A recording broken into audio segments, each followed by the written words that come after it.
Untuk pengetahuan semua para penonton yang berada di luar sana, Pustaka Raja Tun Uda dan Perbadanan Perpustakaan Awam di sinilah lokasi secara live Facebook Wanita Inspirasi Cara Kita.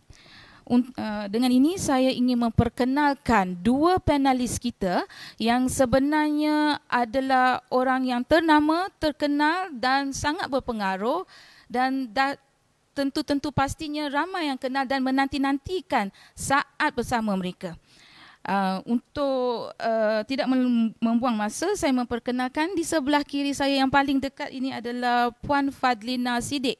Beliau merupakan seorang peguam syar'i dan seorang yang sebenarnya tegas, berpendirian, integriti, itu sudah pasti, dan sebenarnya seorang yang sangat aktif dalam melibatkan kepimpinan, advokasi wanita dan kanak-kanak. Manakala di sebelah Puan Fadlina adalah Datuk Hans Isaac. Siapa tak kenal beliau? Beliau merupakan usahawan yang berjaya, pengarah, producer, director, sebut je. Apa yang tak ada? Semua ada. Anugerah luar negara. 27 tahun dalam bidang industri perfilman. Bukan calang-calang.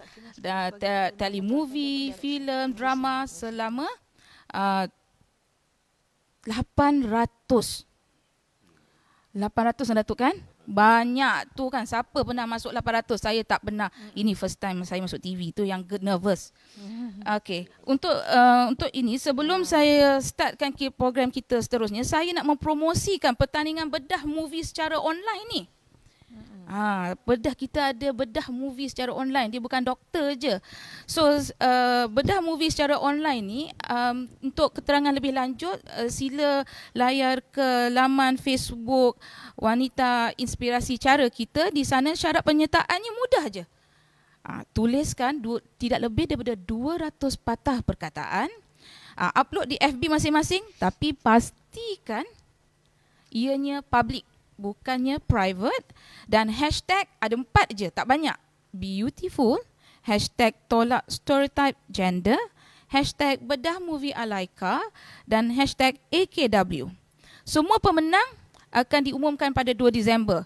Dan pertandingan ini adalah bermula pada 24 November hingga 30 November. So kita ada kurang masa 2 hari lagi. Selepas daripada program ni, bukan sekarang. Selepas daripada program ni, bolehlah menonton telemovie ke atau filem ke yang skopnya adalah stereotip peranan gender, eksploitasi imej wanita, dan pemenang pertama akan mendapat RM300, pemenang kedua RM200 dan pemenang ketiga RM100. Dengan ini saya akan memulakan buah bicara ini dengan kehadiran tetamu yang teramat istimewa, tuan rumah kepada Pustaka Raja Tun Uda ini, iaitu tidak lain dan tidak bukan Puan Hajah Mastura Haji Muhammad. Apa khabar Puan Hajah? Sihat? Baik, alhamdulillah. Okey. Dengan ini saya menjemput Puan Hajah untuk memberikan sepatah dua kata kepada kami. Silakan Puan Hajah. Okey, terima kasih. Saya pinjam mic ni. Okey, thank you. Okey, Auzubillahiminasyaitanirrajim. Bismillahirrahmanirrahim. Terima kasih kepada Datin Izzah selaku moderator kali ini, kepada sahabat saya Puan Fadlina, seorang lawyer yang terkenal, dan seperti mana kata Datin tadi memang tegas, Puan Fadlina Siddiq sebagai ahli panel, dan juga kepada orang yang saya hormati. Selalunya dalam filem hero ni dialah yang paling kira consider hero yang good looking lah kan. So itu Datuk Han Isaac sebagai panel yang pertama. Dan saya tahu Datuk Han Isaac pernah menjadi pengerusi, mantan kepada pengerusi Finas, dan banyak perubahan yang beliau telah buat. Dan saya rasa nak cari orang yang boleh berlakon at the same time can do management bukan satu benda yang senang lah. Jadi pertamanya saya nak ucapkan tahniah kepada kumpulan Alaika, Datin Izzah, Nina, Aisyah, Perma dan juga semua tim lain yang dalam Alaika ini kerana berjaya mengadakan program satu online, iaitu Wanita Ejen Perubahan Kumpulan Alaika, daripada Kumpulan Alaika. Jadi apa yang saya nak katakan, sebelum saya mulakan, saya ingin mengucapkan tahniah kepada Kajian Negeri lah di bawah Esko YB Dr. Siti Maria bersama tim beliau yang bersungguh-sungguh, kalau dalam bahasa Arab dia panggil itqan, bersungguh-sungguh buat kerja, menubuhkan AK Akademi Wanita Berjaya, dan saya melihat perubahan dalam masa 2 tahun, masya-Allah. Dan saya rasa lepas ni banyaklah program-program ejen-ejen penerangan kita akan berada di seluruh Selangor. Untuk hanya satu je saya rasa. Tujuannya adalah wanita is so powerful. Seorang isteri ni amat berkesan kepada family. Dia tak boleh murung, dia tak boleh down. That's why the whole wanita kena ada satu grup yang macam mana kita ada ni, dan hopefully daripada kumpulan Alaika ni, antara 7 lagi kumpulan yang ada akan menjadi ejen perubahan untuk mengubah persepsi, mengubah minda dan hati wanita sana. Don't allow anybody interfere you punya internal. Maknanya you punya mindset, harga diri you, semua you kena jaga. Then you have to have your own team, kawan-kawan you, supaya dalam menghadapi kejabaran hidup ni, insya-Allah dengan niat yang jelas, dengan sikap yang toleransi, always memaafkan dan mempunyai sikap integrity, always think about others, empathy, pasti itulah sebenarnya hasrat Kajian Negeri menubuhkan Akademi Wanita Berdaya. Sebab dengan membangunnya wanita, keluarga tu akan membangunnya, maka bahagian orang lelaki pun akan bangun dan bahagia. Jadi saya merasakan apa yang dibuat oleh Alaika ni amatlah baik untuk rakyat Selangor dan rakyat Malaysia, supaya kita semua bermula daripada wanita yang akan menghayunkan buai, wanita lah yang akan menggoncang dunia. Jadi sekiranya kalau kita pada kaum lelaki lah, Datuk Hans, kalau tak terlalu saya mengatakan, apabila nak memilih isteri, you pilihlah yang terbaik. Tetapi saya nak pesan kepada kaum lelaki, especially kalau yang Muslim, mengatakan seorang wanita kena taat kepada suaminya. Tapi ingat, apabila suami tu nak memetik seorang isteri, ada seorang couple ni, ibu bapa yang membesarkan anak perempuan tu sampai umur dah 20 over tahun baru diserahkan pada you dengan keadaan yang sempurna. Dan layanlah, jangan lupa mother-in-law ni semua.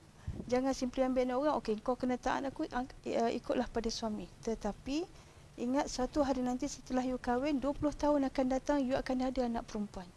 So bagaimana you melayan isteri you sekarang, mungkin anak perempuan you akan dapat suami exactly macam yourself. Jadi kalau you payah nak bawa balik anak perempuan ni balik ke rumah mak mertua dia, mungkin one day menantu you payah nak bawa balik anak you ke rumah you juga.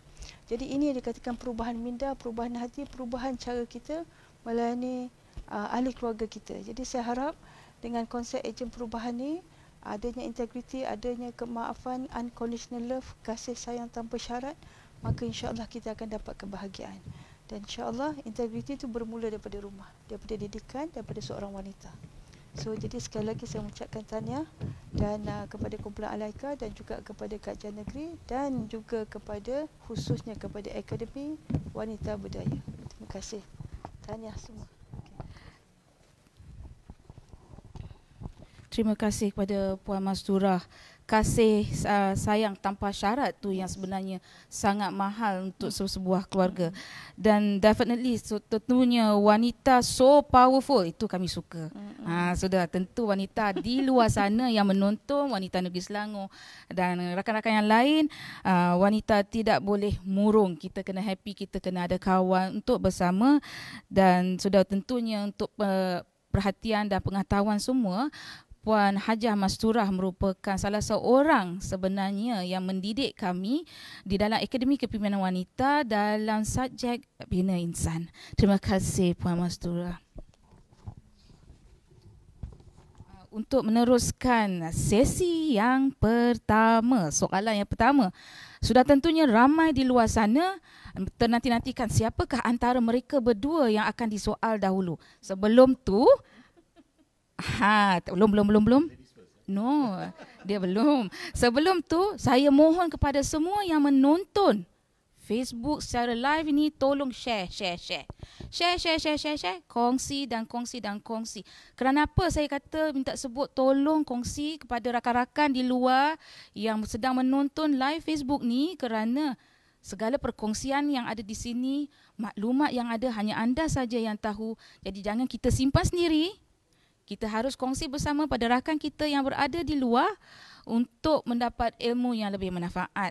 Dengan itu, tidak melengahkan masa, tentunya di sini kita beri laluan kepada selalunya kalau di Malaysia ni kita akan lebih hormat kepada orang lelaki ataupun lebih suami yang sudah berkahwin. Oleh kerana itu, kita mulakan dengan gentleman first. Datuk Hans Isaac. Ladies first. Ayat tu dah salah, minta maaf. Saya masa macam saya pula jadi ladies. Tak apa, that's good. Okey, soalan yang pertama Datuk. Mudah-mudah je Datuk ni. Kan? Pandangan Datuk lah berkenaan situasi hari ni.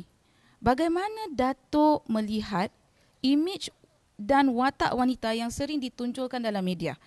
Dari sudut objectifying woman, budaya patriarki dan stereotip peranan gender. Silakan Datuk. Okey, terima kasih untuk soalan tu Puan. Sebenarnya dari segi media ni banyak platform yang ada. Kita ada social media, kita ada mainstream media, publications dan so on ya. Tapi bagi saya pada hari ini yang isu yang saya mengalami selalunya bila saya mendapat katakan let's talk about background saya, skrip atau filem kan. Saya akan dapat selalu skrip di mana kalau lelaki menulis skrip tu selalunya akan menghala kepada kekuatan lelaki. Kalau wanita menulis skrip tu, karakter wanita akan menonjol lebih dalam skrip tu. So selalunya kembali kepada individu yang menulis naskah tu. Ya, macam Datuk Paduka Syuaimi Baba bila dia menulis filem kalau kan Ringgit ke Surga ataupun Selubung atau begitu ya, filem-filem begitu, dia boleh nampak watak wanita selalu menonjol dan wanita selalunya yang memainkan watak tu akan memenangi anugerah pelakon wanita yang terbaik. Sebab dia faham kesusahan, kesungguhan, kebijaksanaan wanita itu. Ya, di mana lelaki di media di mana-mana kalau mereka komen selalunya sorry saya jawab dengan ikhlas ego mereka bercakap sebelum memikir. Ini menjadi satu masalah di mana stigma lama bertahun-tahun di mana wanita selalunya dinaikkan sebagai suri rumah tangga. These are all the responsibilities yang wanita ada ya. Tetapi pada modern day, pada hari ini benda ni menukar. So bila kita dah tukar stigma ni atau macam mana pemikiran, penulis-penulis atau publication ataupun writers atau reporters ataupun script writers harus menukar konsep penulisan mereka juga. You tidak boleh selalu menulis sebagai wanita sebab one stigma, this is it, dan you jangan tukar. So this is the issue yang kita ada. Kedua, dari segi social media platform ni terbuka sekarang kepada sesiapa untuk bersuara. So wanita dapat bersuara dengan freedom, dengan sepenuh hati kalau mereka inginkan ya. Dan ini satu benda platform yang bagus. Dan juga unfortunately dibuka kepada komen-komen. Dia panggil ayat ni netizen sebenarnya netizen ni adalah orang macam netizen mengatakan ni pasal you. Ramai akan komen pasal benda tu. Ramai ada pendapat masing-masing, negatif dan positif ya. So the social media platform boleh digunakan dalam segi positif dan negatif untuk wanita. Bagi saya, it is up to the individual. It is up to wanita untuk berdiri tegak, untuk menunjukkan kebolehan, keupayaan mereka. Sebab mereka sedia dah ada benda ni. It is not something new to wanita. Sebenarnya, if I go back sedikit, Puan, saya belajar ni semua daripada arwah ibu saya. Arwah ibu saya seorang wanita yang jaga keluarga. She was a piano teacher kan. Dan masa kita dalam keadaan susah, dialah yang selalu menonjol kekuatan wanita. Saya melihat ni daripada ibu saya dan saya hormati semua individu atau lelaki atau wanita yang menghormati ibu bapa mereka dan juga ibu. Bagi saya Puan, ibu tu paling penting. Bukan saya cakap ayah tak penting. Tapi bagi saya, ibu saya adalah sikit lagi kan, sikit je.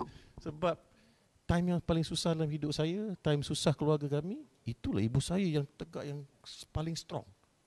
Tak akan menangis depan kami masa sekian muda, tak akan bercakap benda susah. So these are things yang kita kena tunjuk. And we can use social media to the platform untuk menunjukkan cerita-cerita begini. Daripada yang tadi komen adik yang diam sebelum ni cakap, oh watak-watak wanita selalu begini saja dalam filem. It is up to the individual writers, it is up to the creative mind, dan juga lelaki untuk menunjukkan kedua-dua belah kekuatan lelaki dan juga kekuatan wanita dalam segi platform media pada hari ini. Oh, semuanya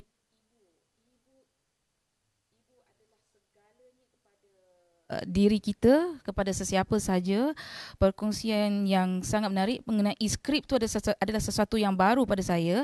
Dan soalan seterusnya, Datuk, apakah sebenarnya media terikat dan tidak boleh keluar daripada penonjolan scene ranjang dan merendahkan maruah wanita? Macam mana tu, Datuk? Dia sebenarnya dalam cerita ni, bila penonton dia suka tengok benda yang susah jadi bagus, bagus jadi susah, kan? So itu arc storytelling dalam naskah skrip. Dia tak boleh macam kalau terlalu bagus all the way, perfect all the way, naskah tu jadi boring. So ini adalah hayalan. Itu sebab bila kita meluahkan satu naskah atau keluarkan satu naskah, filem, drama atau apa-apa, itu kita harus ingat ini adalah satu hayalan. It is not a biodata on someone atau true story. It's fictional yang dikatakan, kan? So kita kena terima benda ini is fictional. Tetapi the problem di sini is selalu orang menuliskan seperti sekatan tadi, wanita is the weaker victim selalunya daripada lelaki. Tetapi dalam hidup kami melihat lelaki sebagai victim juga. Tetapi kenapa tidak menunjukkan cerita tentang lelaki yang menjadi victim dan wanita menunjuk yang kebolehan wanita itu, kan? Two sides of the story. Saya tak cakap tulis satu style or concept of storytelling. Kita kena ada both sides. Tapi be fair is where you got to come. Mesti ada balance dalam hidup. Apa-apa kalau kita ada banyak sangat ni, yang ni banyak sangat duit, health tak ada, kesihatan tak ada, buat apa kita nak? Kita kena ada balance dalam hidup. Dalam hidup, perjalanan hidup adalah mencari balance. Dan dalam cerita dengan wanita, dengan lelaki, kita kena cari balance. Macam Datuk cakap tadi kan, betul mengenai skrip. Kalau wanita yang menulis, dia akan bercerita pasal wanita. Lelaki mungkin lelaki. So mungkin dari skrip lelaki inilah kan, yang mungkin adakah ia menjadi permintaan kepada masyarakat untuk menulis. Dia lebih senang, Puan. Dia lagi senang. Sebab untuk tulis skrip sebagai wanita menjadi victim, senang. Saya tak payah fikir sebagai script writer. Senang aku tulis cerita ni. Dalam sehari saya habis skrip saya, 90 page. Untuk so dia tak payah fikir, script writer tu tak akan fikir luar daripada kotak, out of the box, untuk something new, something different. Sebab dia malas. It comes down to being lazy, malas, you see. So itu sebab jalan cerita dalam TV kita sama je. Adakah ianya sebenarnya mendatangkan keuntungan yang lebih tinggi, komersial dia macam mana tu? Bukan komersial, Puan. It's more senang. Senang aku nak tulis naskah ni, senang aku dapat gaji tu, bayaran tu secepat mungkin. Then I can move on to the next story. Itu you kata the betul-betul layman term. Kita jangan cuba technicalkan benda ni sangat. Sebenarnya benda ni is very simple. Aku malas, aku nak tulis cerita yang sama. Aku cut daripada cerita ni, aku cut paste, aku letak sini, cut paste, letak sini, jadi sama. So benda tu jadi proses yang standard SOP dalam penulisan. Very rare kita ada scriptwriter di Malaysia akan tulis naskah-naskah yang berbeza, you see. Itu sebab saya beruntung, Puan, because bila saya bekerja dengan pengarah pertama yang jumpa saya ni, tepi jalan ni adalah Datin Paduka Syuaimi Baba. Ya, wanita. Dan dia ambil saya untuk career saya start sebab dia. Apa yang saya ada hari ni sebab dia. You see, Hajah Rohani. Ikon-ikon atau mentor saya dalam industri sebenarnya semua wanita. Hebat. Hajah Rohani, Syuaimi Baba, Diana Yusof, Aida Dorina, you know, Sophia Jane. Yeah, those were the times. Those were the times. Ikon masa saya start. Wanita, bukan lelaki. Lelaki ada Nasib Ilahan. Saya memang peminat Nasib Ilahan. Sidi Oraza, Nasib Ilahan pada masa itu kan. Tapi kelebihan kepada wanita. Sebab I appreciate strong women. Saya recognize strong women. Orang selalu cakap, you know, you ni walaupun sebab mungkin saya tak kahwin lagi, saya rasa macam strong women is attractive bagi saya.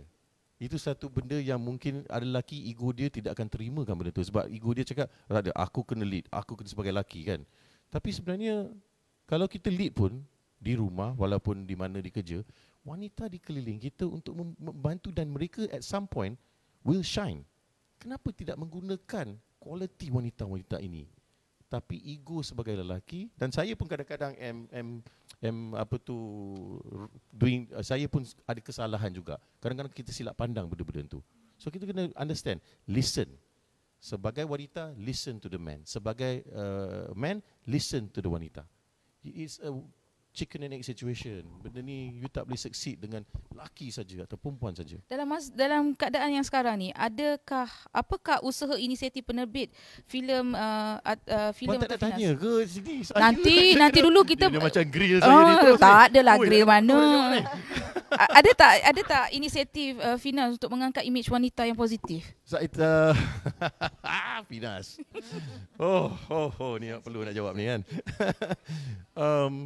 Bagi saya yang saya tahu pada masa saya, sekarang saya mantan pengerusi. Semasa saya pengerusi ada 3 wanita di ahli perbadanan kami.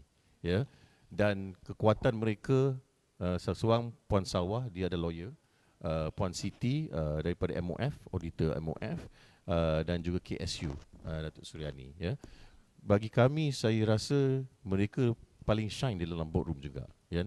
Sebab lelaki akan selalu cakap pasal, okay, kita akan buat macam ni. Tapi wanita akan, wait guys, hang on 1 second. Kan? Dia akan go into the fine details. Itu sebab dalam mana-mana ahli perbadanan atau corporate structure atau apa-apa dia, kita harus ada wanita di dalam that meeting room atau bilik itu. Sebab you get both sides of the story. Ini is very important. Saya rasa di Malaysia, if I'm tak mistaken, kita tidak ada quota for board directors wanita. Is that correct? Yeah, am I saying that? Yeah. So mungkin ada negara yang akan ada kota. Kita harus meletakkan wanita. You must. Tiap syarikat, public listed company, ahli perbadanan mesti ada kota-kota seperti ini. You know, so saya rasa ini harus dilaksanakan pada masa yang akan datang. Saya suka sebenarnya bab kota ni kan. Sebab sorry Puan, bab kota ni kadang-kadang boleh cakap sensitif sebab aku ni kota je kan. Tak, so you it can be orang akan mungkin netizen akan attack saya cakap apa kita ni kota je kan. Tak, tidak, saya tak maksud begitu ya. Maksudnya kuota tu sebab ramai di luar sana sebenarnya wanita ataupun pemimpin muda yang berkeinginan untuk maju ke hadapan. Jadi apabila mereka melihat ada ruang untuk mereka di situ, sekurang-kurangnya mereka boleh bekerja lebih keras untuk menjadi penyumbang tenaga dalam industri yang ada. Saya setuju 100%. Okay. Terima kasih Datuk. Kali ni kita tukar pula. Boleh balik sekarang? Belum. Baru sesi yang pertama, kita ada 3 round. Saya jemput minum dulu. Okey, sekarang kita beralih kepada Puan Fadlina pula. Puan, ni adalah soalan yang pertama, baru sesi yang pertama. Keadaan dah semakin hangat kan? Tapi walau macam mana pun ianya sangat menarik. Apakah sebenarnya kualiti yang paling utama perlu ada di dalam seorang wanita untuk menjadi ejen perubahan yang akan dapat memberikan kesan yang lebih mantap, bermanfaat kepada seluruh wanita di luar sana tak kira usia? Terima kasih terima kasih Puan Pengerusi Datin Iza, Kak Mas, Puan Mas Dura yang sangat saya sanjungi dari segi kepimpinan dan juga dari segi sokongan beliau kepada program wanita dan juga khususnya pada program pada hari ini yang dianjurkan oleh AKW. Dan pastinya saya perlu isytiharkan Datuk Hans pada hari ini adalah lelaki feminis. Ya, sangat sukar sebenarnya untuk mendapat forum yang boleh bercakap begini, yang menyanjung tinggi wanita dan dalam masa yang sama cuba menempatkan wanita dalam position tanpa meminggirkan soal-soal yang terkait rapat dengan isu-isu diskriminasi. Dalam program dan projek AKW ini, Datuk Hans, kita memang sangat banyak bercakap tentang diskriminasi terhadap wanita dan apakah perindasan-perindasan terhadap wanita. Jadi sesuai sangatlah Datin dengan tajuk pada hari ini, kita bercakap tentang isu ini. Dan soalan Datin kepada saya tadi, saya nak mulakan dengan 3C perempuan. Ya? 3C ni sangat penting apabila kita berada dalam media, apabila kita bercakap tentang masyarakat, apabila kita nak yakinkan masyarakat tentang apa yang kita nak sampaikan, 3C ni juga penting. Pertama, convincing.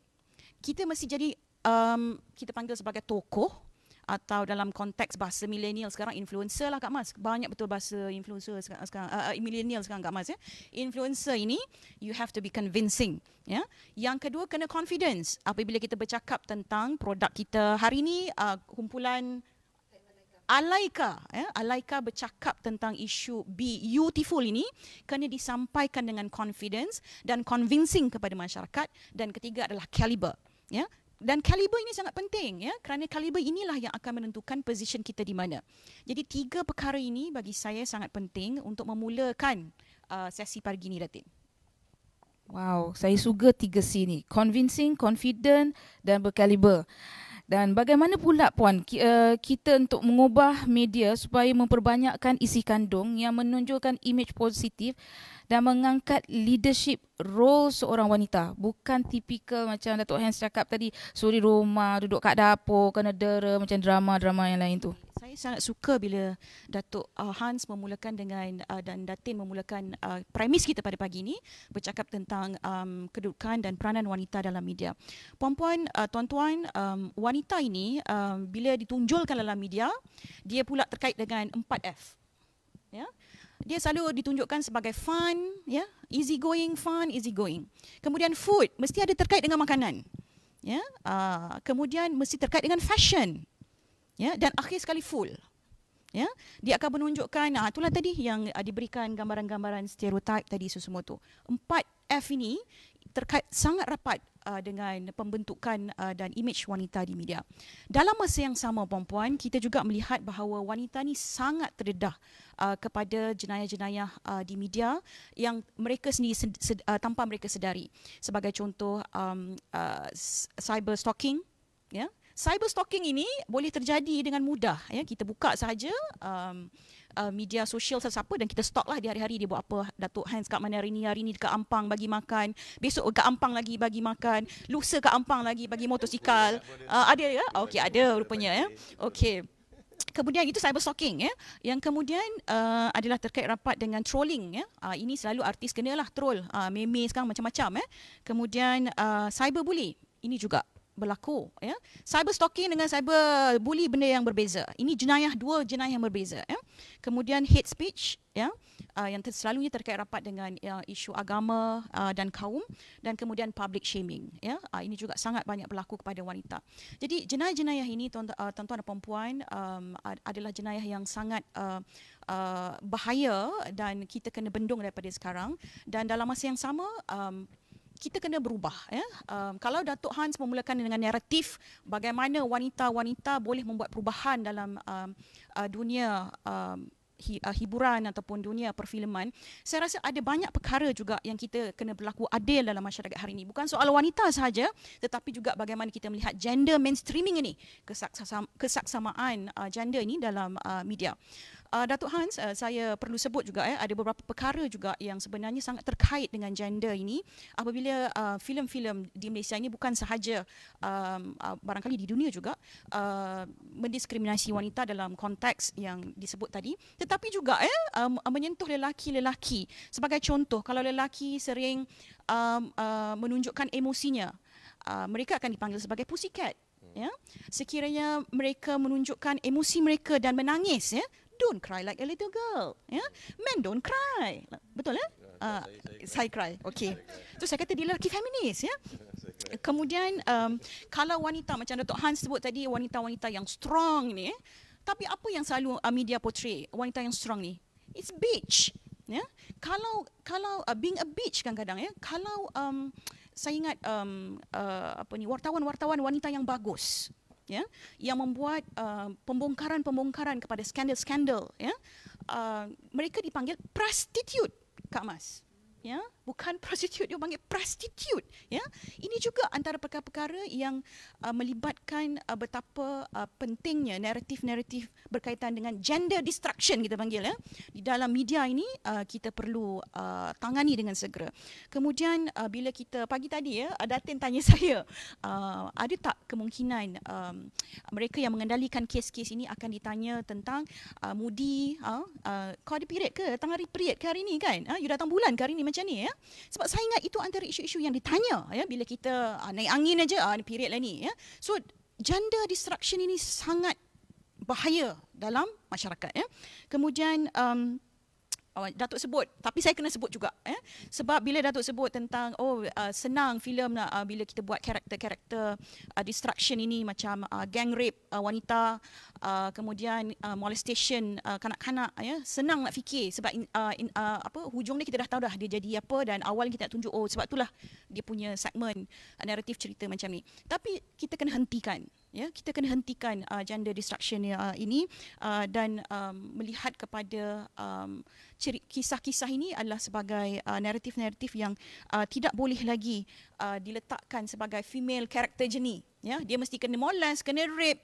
Ini sudah tidak boleh lagi. Sebab ia terkait rapat sebenarnya tuan-tuan dan puan-puan dengan kod di bawah akta kita punya media, komunikasi dan media ini. Ada satu kod yang sangat besar peranannya. Saya percaya Datuk Hans boleh kongsi dengan kita kod ini juga, yang memang menyebut dengan terang bahawa kita panggil sebagai sin ini, percubaan merogol, rape, ini semua tidak boleh ditayangkan kepada penonton. Dan apabila kita bercakap tentang gender ataupun destructive gender ini, maknanya kita memang kena buat bersungguh-sungguh dan memastikan seluruh rakyat, khususnya orang awam, mempunyai akses kepada memahami kod ini, Datin. Ini kumpulan Alaika punya next kerja projek adalah untuk memastikan rakyat Malaysia tahu menggunakan kod ini dan bagaimana nak membuat laporan kepada pihak berkuasa, pihak autoriti berkaitan dengan sin-sin yang kita nampak di dalam drama ini. Ya, saya memang paling anti drama pukul 7, pukul 9.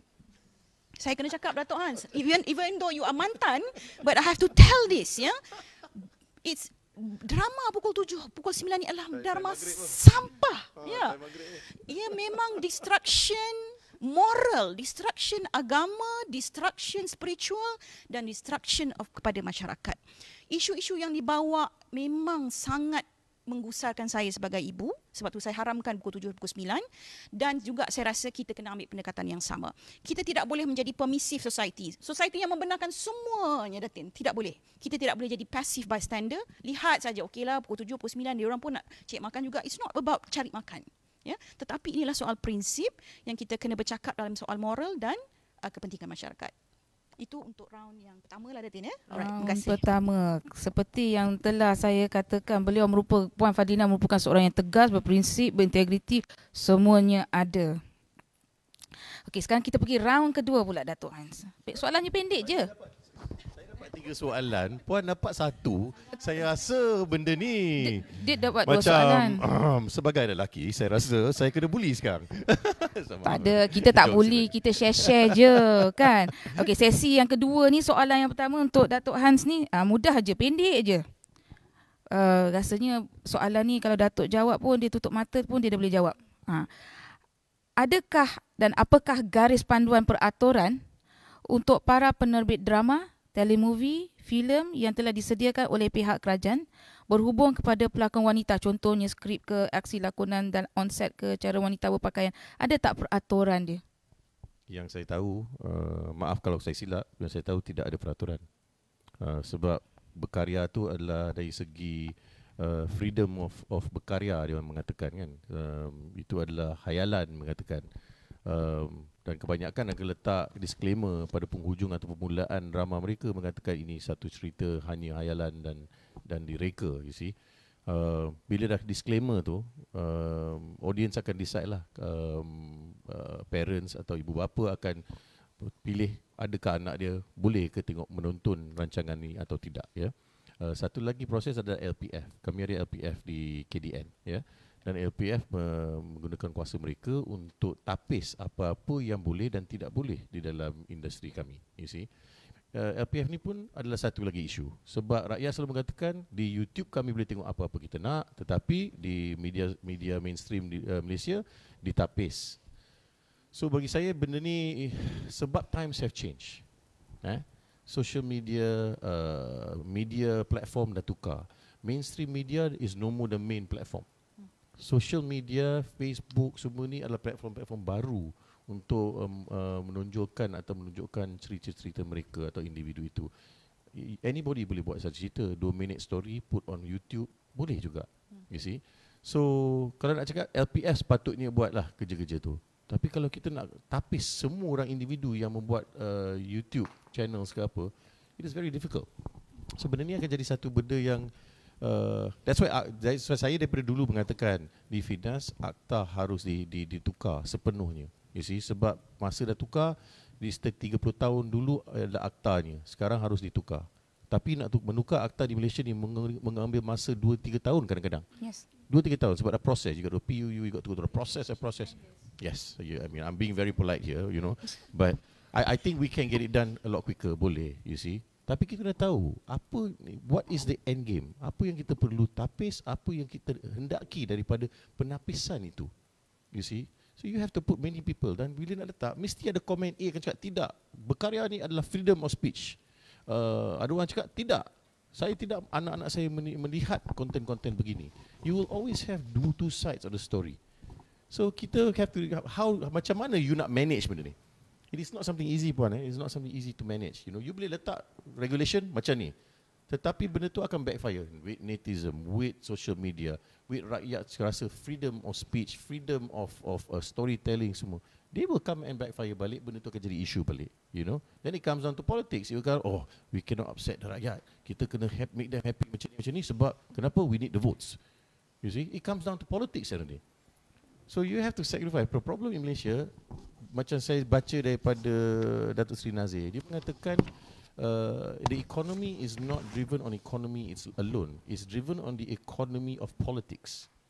Dan kalau we have to separate that, kita kan harus tahu that politics is politics, but national interest of people semua, it has to also be managed in a separate way, you see. So tapi it's not easy. What I cakap ni tak senang. It's not something easy to be done by any leadership. So saya tak boleh cakap benda ni senang semua boleh buat, you know. So bagi saya, I think in LPF buat masa sekarang, it comes back to your question, LPF adalah tempat yang kita menapis cerita-cerita begini, you see. Tapi let me just take this. I know you wanted a short answer, tapi I have a little bit more. Sorry. Education is the essence, the direction to the future. Bagi saya, kalau kita educate anak-anak kita, anak-anak muda kita, saya rasa dulu saya di sekolah St. John Civic, kelas civic, saya suka, my favourite subject, civic. To educate kita punya younger, the school boys in darjah 3, darjah 4, and girls, you know, for them to know what civic is about. You know, di Thailand, di ada negara-negara, civic tu penting. That's why kalau you tengok di Thailand, you can see that the country is managed very well, clean, tandas bersih. Because what is civic? Okay, we're not comparing tandas to what we're talking about here, but what I'm saying is that the fact is, replace that and put the mindset of a younger generation on macam mana kita nak develop their mind to respect women, to respect elderlies, senior citizens kami. And Singapore, to be honest, they respect their senior citizens. Bila kita tengok orang tua datang, dia terus bangun LRT tu, dia terus bagi duduk. Malaysia pun ada, tapi ada juga yang dia main handphone je, peduli kan orang senior tu. So this is education program kan, yang kita harus ada. Saya selalu, I keep repeating this, and I say, leaders in our country harus menunjukkan satu benda yang positif. Sebabnya, anak-anak muda kita akan belajar daripada leaders. Kalau leaders kita tidak ada integrity, tidak ada the concept of respect antara satu sama lain, tak ada kira umur, gender ataupun or any other areas of living kan, saya rasa it's going to be difficult for the younger generation to belajar this, you see, to understand it. So I come back, my answer is, it's got to come back. You nak letak penapisan, LPF, all these things, fine. But you got to come back and tengok to the ground, the grassroots, bawah-bawah ni. Start again. To develop a country, we have to start again. Sebab kita yang mata macam saya ni, dah stubborn. I'm 49, going on 50, I'm probably stubborn. I've been educated differently. My development of my mind is differently. So maybe it's harder for me untuk menukar benda tu. Tetapi kalau younger generation kita, we start them at a fantastic rate of fantastic mind and broaden their minds, imagine what Malaysia can be. Let's not talk about other countries. Let's talk about just Malaysia. This is my country. It's our country. We have to look at our country. Betul, Datuk. Rasanya memang di mana-mana juga sekarang ni sebenarnya untuk kita mengubah sesuatu persepsi atau mengubah minda tu, kita memang kena bermula daripada rumah. Itu saya memang setuju betul, dan memang sebenarnya education ataupun pendidikan awal daripada rumah itu. Apa yang berlaku sekarang di atas adalah apa yang berlaku di atas, tetapi kita yang sebagai sebagai netizen seperti Datuk kata tadi, yang sedang sedar keadaan ini, yang ibu bapa atau keluarga yang muda yang dalam lingkungan kurang lebih bawah 35 tahun yang masih mempunyai anak-anak kecil yang bertatih, bolehlah sebenarnya memulakan perkara-perkara good education di rumah supaya mereka menjadi generasi yang contoh dan berintegriti dan berwawasan. Puan, boleh saya just share sikit ya. Katakan begini ya, kita nak senario. Saya sekarang pengarah, saya penulis skrip sekarang. Sekarang saya duduk, saya nak tulis satu cerita di rumah. Suami isteri tengah bergaduh. Anak di dalam bilik, keluar daripada bilik, jalan dengar jeritan ke apa, dia keluar. Dia tengok dari tangga, tengok dari bawah. Ibu bapa tengah bergaduh. Kalau anak itu melihat ayah dia bercakap dengan isteri dia begitu, apakah akan develop dekat mind dia? Bapa aku buat, aku pun boleh buat nanti. Itu dia, simple prinsip. Kita talk layman, let's not try to get too technical about this. We talk about layman. Straight away, dia akan tahu, bapa aku buat, aku boleh buat. Apa hal? Tak ada masalah. Benda tu betul apa? So, bila kita di rumah, bila kita bercakap dengan orang, bila kita bergaul dengan orang, ingat, orang keliling menilai kita. Mereka belajar daripada kita. So, kita kena menunjuk sesuatu yang positif, sesuatu yang, kalau ada kesusahan, kalau ada negatif antara dua orang, apa salahnya duduk berbincang? Betul, saya setuju dengan kerana cara menghormati sama lain. It's very simple. Betul-betul, saya setuju. Sebab kerana di dalam satu rumah mesti ada ibu dan ada bapa, kadang-kadang hanya ada ibu. Tapi bila ada ibu dan bapa juga memainkan peranan yang sangat penting, untuk mengajar anak perempuan mereka di rumah untuk menjadi ejen perubahan yang terbaik, kerana mereka lah yang kemudian hari akan menjadi ibu. Sekarang kita pula ke sesi Datuk dah habis. Untuk sesi kedua. Terima kasih. Tapi jangan pergi dulu Datuk. Topik ni saya takut Datin sebenarnya. Saya takut saya komen salah ke. Tak ada. It was perfectly done. Terima kasih. Saya sangat menghargai, dan sekarang ni kita pergi ke Puan Fadlina. Soalan ni berkisar sekitar untuk lebih kepada undang-undang, sebab beliau merupakan pakar undang-undang, dan soalannya saya rangkumkan menjadi dua dalam satu lah ya, 2 in 1, jadi mudah sikit.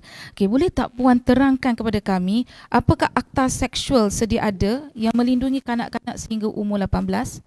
Bagi pandangan Puan, bagaimana akta tersebut dapat melindungi kanak-kanak dari aspek kesalahan-kesalahan seksual terhadap kanak-kanak? Bolehkah Puan berikan kes yang telah Puan kendalikan di mahkamah mana sebagai ni soalan yang kedua lah, sebagai penggiat advokasi wanita yang memang banyak sangat saya lihat dalam resume Puan tu yang berjela-jela, yang saya rasa saya pun belum sampai ke tahap tu lagi. Dan kadang-kadang apakah saranan Puan kepada penonton live Facebook dan wanita di luar untuk di sana untuk sama-sama membantu menjadi ejen perubahan? Silakan Puan. Terima kasih Datin Iza. Saya sangat suka soalan yang terkait dengan kanak-kanak ini, tuan-tuan perempuan, kerana kanak-kanak ini biasanya sangat menjadi golongan yang sangat vulnerable dalam masyarakat. Dalam masa yang sama tidak diberikan perhatian dalam media, barangkali kerana masyarakat kita belum cukup aware tentang kanak-kanak ini. Tetapi percaya ataupun tidak, 5 tahun kebelakangan ini, isu kanak-kanak ini adalah antara isu yang paling besar dan paling banyak dibincangkan di kalangan aktivis masyarakat. Dan saya percaya Datuk Hans pun kena mula bercakap tentang kanak-kanak ini kerana mereka juga telah pun menjadi antara suara yang paling penting dalam Malaysia, khususnya apabila kita bercakap tentang kepentingan dan perlindungan. Saya sangat suka poin Datuk Hans sebentar tadi berkaitan dengan apa yang kanak-kanak lihat dalam layman ini. Mereka akan pick up apa yang ibu bapa mereka buat, dan ini kita panggil dalam istilah keluarga adalah sebagai kitaran ganas, vicious cycle. So kitaran ganas ini, tuan-tuan dan perempuan, sangat penting apabila ia melibatkan kes-kes keganasan rumah tangga dan kanak-kanak menjadi mangsa keganasan rumah tangga. Jadi mereka akan terkait rapat dengan cycle ini, dan ia akan menjadi generasi lah, masalah generasi. Saya percaya Datin, saya sudah ada 3 generasi berkaitan dengan kitaran ganas ini. Datuk pukul nenek, bapa pukul mak, dan sekarang kita sedang handle anak pukul isteri. Jadi 3 generasi ini sudah pun Kak Mas sudah pun berlangsung dalam kita punya masyarakat. Baik. saya nak jawab soalan Datin Iza ni dalam konteks keseluruhan bagaimana kita melihat protection ataupun perlindungan kepada kanak-kanak ini dalam media, bukan saja dalam isu-isu berkaitan dengan seksual tetapi juga keseluruhan. Yang pertama, tuan-tuan dan perempuan, kita mempunyai satu akta yang sangat dominan, ya, dan mempunyai kuasa yang cukup besar terhadap kanak-kanak, iaitu Akta Kanak-kanak. Sebab itu bila kita bercakap tentang kanak-kanak dan media, Datuk Hans, kita juga bukan saja bercakap tentang Akta Komunikasi dan Multimedia, tetapi ia terkait rapat dengan Akta Kanak-kanak, ya, bagaimana kanak-kanak dilindungi di bawah dan dibaca bersama akta ini dan juga akta-akta yang lain. Dan pengkhususan, ya, berkaitan dengan pelindungan kanak-kanak ini dalam media sebenarnya juga terkait rapat dengan satu lagi undang-undang, Akta Kesalahan Jenayah Seksual terhadap Kanak-kanak, yang memberikan kesan yang cukup besar apabila diluluskan oleh kerajaan pada tahun 2017, ya. Jadi ini semua terkait rapat dengan perlindungan kanak-kanak. Tapi juga dalam masa yang sama, dalam kod yang di bawah Akta Suruhanjaya ataupun Komunikasi dan Multimedia ini, tuan-tuan dan perempuan, wanita dan kanak-kanak disebut secara spesifik. Datuk Hans betulkan saya kalau saya salah. Dalam kod ini memang disebut, ya, bagaimana kanak-kanak perlu dilindungi dan wanita perlu dilindungi dalam konteks pengiklanan misalnya. Dan bagaimana sebenarnya kanak-kanak hanya boleh ditonjolkan dalam segmen-segmen tertentu sahaja yang terkait rapat dengan perkembangan dan tidak ada isu-isu yang melibatkan penindasan mereka. Satu masa dahulu, perempuan, ya, saya cukup tak suka iklan Pampers. Saya tak suka iklan Pampers sebab iklan Pampers mesti tunjuk bahagian sulit kanak-kanak yang bahagian belakang. Hari ini pun masih ada lagi iklan Pampers yang begitu. Nak iklan Pampers, ya, iklan dia punya tahap kebocoran lah, ya, tahap sustainable dia, tahap bagaimana pengurusan dia. Tapi jangan iklan bahagian body kanak-kanak. Ini sudah masuk body shaming dan telah pun kita panggil sebagai memasuki ruang privasi kanak-kanak ini, ya. Dan ibu bapa yang membenarkan anak mereka menjadi model dan sebagainya kena prihatin isu-isu ini. Mendedahkan anak-anak kepada isu-isu seksual ini juga adalah sangat berbahaya. Saya juga sangat suka, Datin, bercakap apabila melihat kod ini di bawah Akta Komunikasi dan Multimedia ini, apabila menyentuh tentang kosmetik, kecantikan dan wanita. Ini juga sangat penting, ya, kerana berlaku banyak sebagaimana yang Datin awal tanya Datuk Hans tadi sebab terkait rapat dengan objectifying woman as sexual object ini, ya. Datin, dalam kita punya Akta Komunikasi dan Kod ini dibaca bersama juga, Datin, dalam isu pengiklanan ini dengan, saya ingat ada lebih berpuluh, saya ingat bawah pada 100 akta-akta yang lain yang terkait rapat dengan penggunaan bahan-bahan larangan dalam kosmetik ini. Ini juga kita kena buat dan address secara serius kepada masyarakat, ya, kerana ia terkait juga dengan isu-isu seksual, ya. Sebagai contoh, apabila membuat iklan lipstick. Ini lipstick ni semua orang suka lipstick, ya. Kak Mas tak suka lipstick. Kamu tak suka.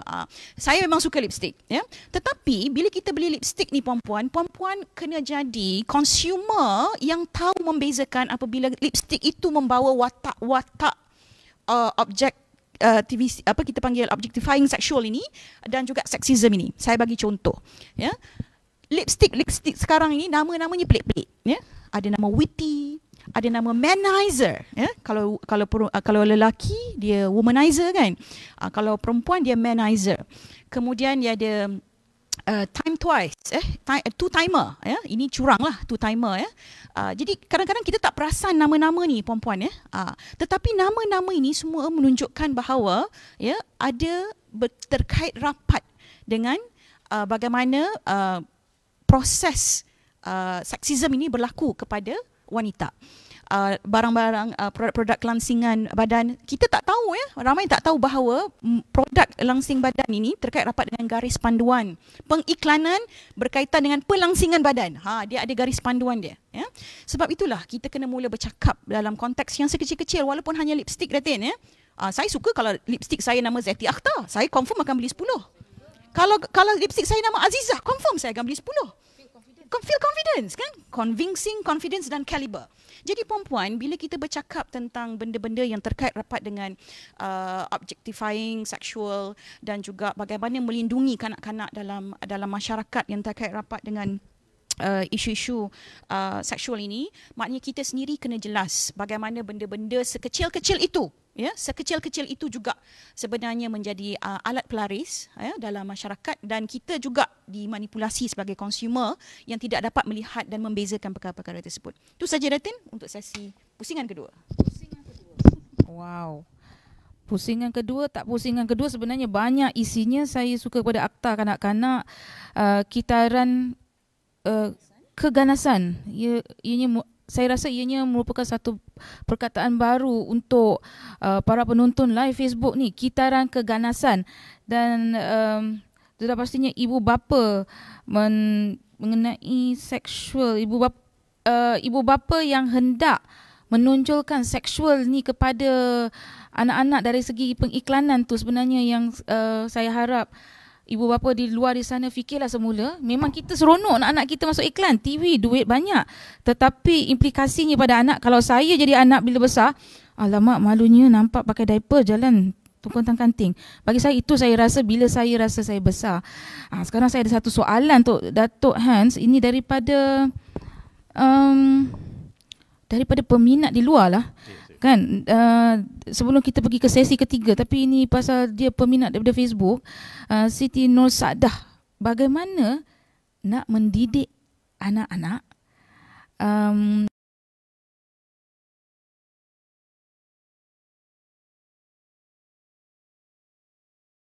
dan salah satu daripada anak buah saya ni saya jaga daripada dia lahir dan sampai sekarang, dia dah 17 tahun sekarang. So saya cuba sebagai individu untuk menjadi contoh pada mereka. Apa saya lakukan depan mereka, saya akan fikir dia ni tengah belajar juga. Kita ni macam buku, mereka tengah baca, kan? Tapi it's live motion, we are move, you know, it's me. So saya kena tahu apa yang saya buat, apa saya cakap, mereka akan pick up benda tu. So kalau kita sendiri dah ada, kita mungkin ada kesalahan kadang-kadang, kita tak sempurna, kita tak perfect, tapi kita cuba. Kalau apa yang kita nak buat tu, kita make sure mata diorang tengah pandang, telinga mereka tengah dengar. So bila saya buat sesuatu, saya tahu harap-harap satu, apa saya buat ni diorang akan buat nantilah. So bila saya tak adalah dunia ni, dia jadi satu individu yang contoh kepada orang lain. Yes, ejen perubahan. So benda ni adalah cycle, you said tadi ya, kan? The cycle. Kalau saya tolong seseorang, macam saya tolong satu keluarga, keluarga tu satu hari nanti dah berjaya, mereka akan tolong dua lagi orang. Dua orang akan tolong empat, 8. Itu baru akan jadi satu pusingan. Dan that is how kita akan tukar dunia kita, kita tukar negara kita. This is the way we're going to do it. Everybody kena play their part. So bagi saya play my part yang saya boleh. Saya cubalah sedaya upaya yang boleh, integriti saya. Saya ni kadang-kadang dengan anak buah saya bercakap dia orang agak macam general kadang-kadang tau. Sebab saya ni by the rule. Saya ikut buku. I play the game by, bila saya sportsman saya tahu banyak regulation ada. Main bola, main apa, you mesti ada rules. In life ada rules. So saya cuba follow the rules. So mereka harap dapat melihat benda tu beri saya kan. Bila saya bercakap dia orang, saya cakap jangan, walaupun anak buah saya perempuan Kresa ataupun Ryan atau Mako atau Jaden, saya akan cakap kat dia orang, cuba, try.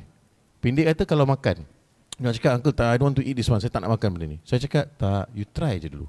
Try je. Kalau you try, you tak suka, then saya okay. Tapi at least try sekali. So you tahu apa you suka, apa you tak suka. You dah cuba, opportunity. So apa dalam segi just makan, tapi harap-harap satu hari nanti bila orang bagi peluang untuk bekerja, saya akan cuba buat benda tu. Saya akan try benda tu. So this is one example lah. This is just one example. Banyak lagi, tapi saya gunakan platform example itu dan copy kepada isu-isu atau benda-benda lain. That's how saya cuba jadi contoh. Saya suka dengan rules of law Datuk Hans ni, sebab kerana daripada rumah, sebab saya sendiri ibu kan, daripada rumah kita perlu mendidikkan anak kita ni dengan rules of law. Jadi bila dia membesar, dia menjadi masyarakat yang lebih berprinsip, jadi dia tahu apa yang patut, apa yang tidak. Kalau tidak, mereka akan menjadi masyarakat yang akan terombang-ambing. Tapi mereka kena faham, kalau mereka dididik macam you tak boleh, you tak boleh, you tak boleh, tak boleh.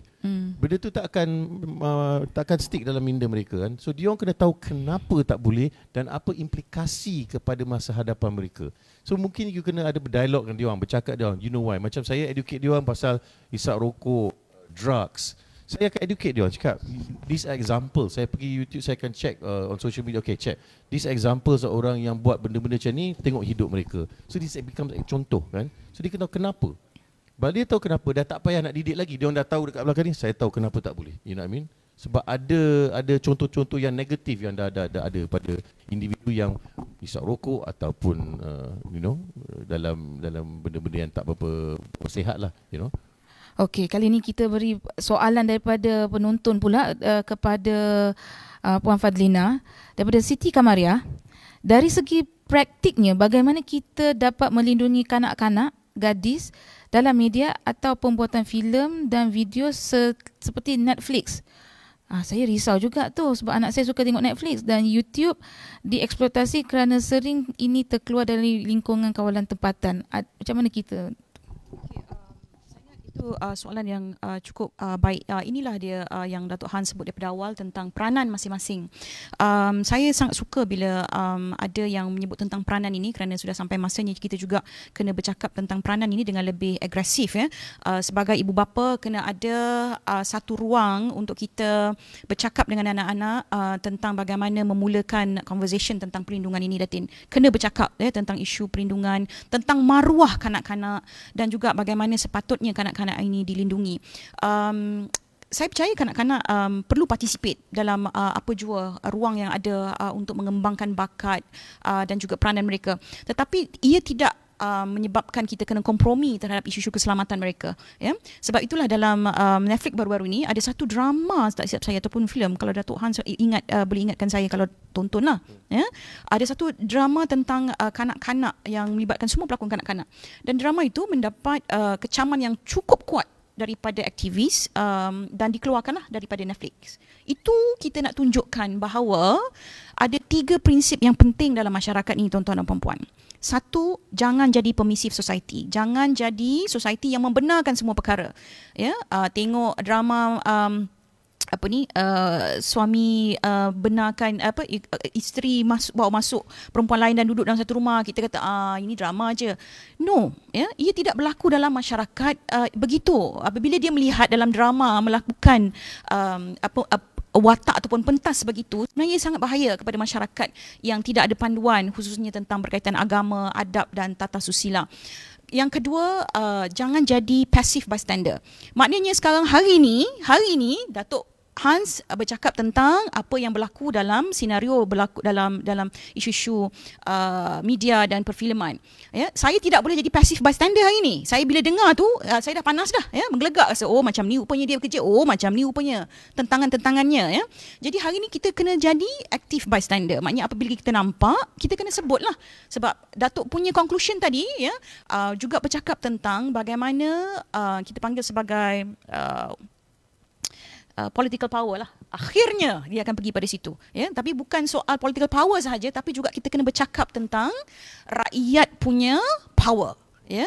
Netizen punya power. Tuan-tuan puan-puan, saya rasa rakyat Malaysia yang bertindak sebagai tentera netizen ni sangat kelakar. Manusia paling kelakar dalam dunia. Ya? Bila kita lihat, ya, betul lah Tuhan, saya rasa sangat kelakar bila mereka mengutuk, ada orang mengutuk Malaysia misalnya tentang nasi lemak ke rendang ke Kak Mas, ya.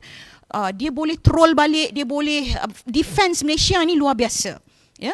Tapi kita nak mereka laksanakan itu dalam konteks adab dan tata susila, ya. Sebab itulah bila Datuk Han sebut tentang civic, saya nak tegaskan kepentingan rukun negara, kesopanan dan kesusilaan. Datin, kesopanan dan kesusilaan ini paling senang nak ajar pada kanak-kanak.